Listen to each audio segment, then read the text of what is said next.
In Proverbs 29:20, it says, "There is more hope for a fool than someone who speaks foolish words." This point is about a person's heart, and it's vital to youth ministry. The heart of a youth worker should be central to all youth ministry training. If we as youth workers can't take care of our hearts, we should reconsider our role in trying to nurture students' hearts. Now, let's assume you want to be wise, godly, and intentional about using words to impact students' lives forever. What should you say? Well, in the remaining minutes, I want to talk about 5 types of words that we should use. Here they are. The first type of word is that words that encourage. It seems natural that when we talk about the power of words, we must mention encouragement. If words are powerful, then positive words result in powerful encouragement. Every student I know is dying for encouragement. In all my years in youth ministry, no student has ever said, "Doug, would you stop encouraging me, please? Man, I've had enough. I've had it up to here with positive words." Now you may be thinking, well, what should I encourage? Great question.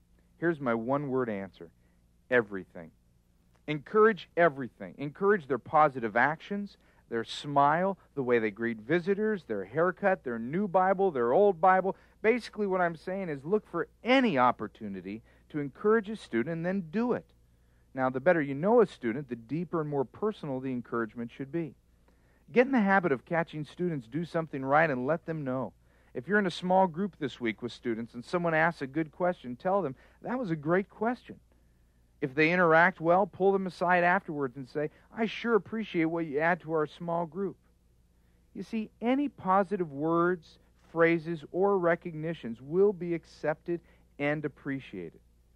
Now, the second type of words youth workers should use are words that speak the truth. Now, sometimes truthful words aren't always encouraging words, but youth workers need to learn to speak the truth and speak it in love. When a student does something or says something that's inappropriate, it may be time to use truthful words, which may result in confrontation. Now, I don't know anybody who enjoys confrontation, but sometimes speaking words of truth is an important act of kindness and vital for spiritual development. These words of confrontation should happen with an attitude of grace and a position of truth.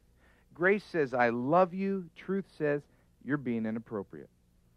I find a lot of leaders prefer the silent treatment, and they hope that the negative behavior will go away before the need for truthful words. But when confrontation is done in an attitude of grace and truth, it can lead to positive results. I can't tell you how many times over the years I've had to talk to disruptive students after a Bible study. I say something like, "Josh, I love you being here at church, and I really appreciate how friendly you are to others, but I've got to ask you not to be so friendly and talkative during my teaching. Not only does it disrupt others around you, but it hurts my feelings and causes me a mental distraction during my message. I love you, but I love you enough to tell you the truth. Your actions hurt." You see, sometimes the truth does hurt, but when it's done with wisdom and sensitivity, it can influence a life as much as encouragement. Okay, so we've got words that encourage and words that speak the truth. Now, the third type of words that youth workers should use are words that soothe. Soothing words are caring words during difficult times. Soothing words have empathy behind them and nonverbal communication that says, "I care about you." I find a lot of students just needing someone older, wiser, and perceived as more caring than their peers to listen to their fears and struggles. During these times of listening, we as youth workers, we don't need to preach. Pain needs big ears and a little mouth rather than little ears and a big mouth. Fewer words are often more helpful words when students are in pain.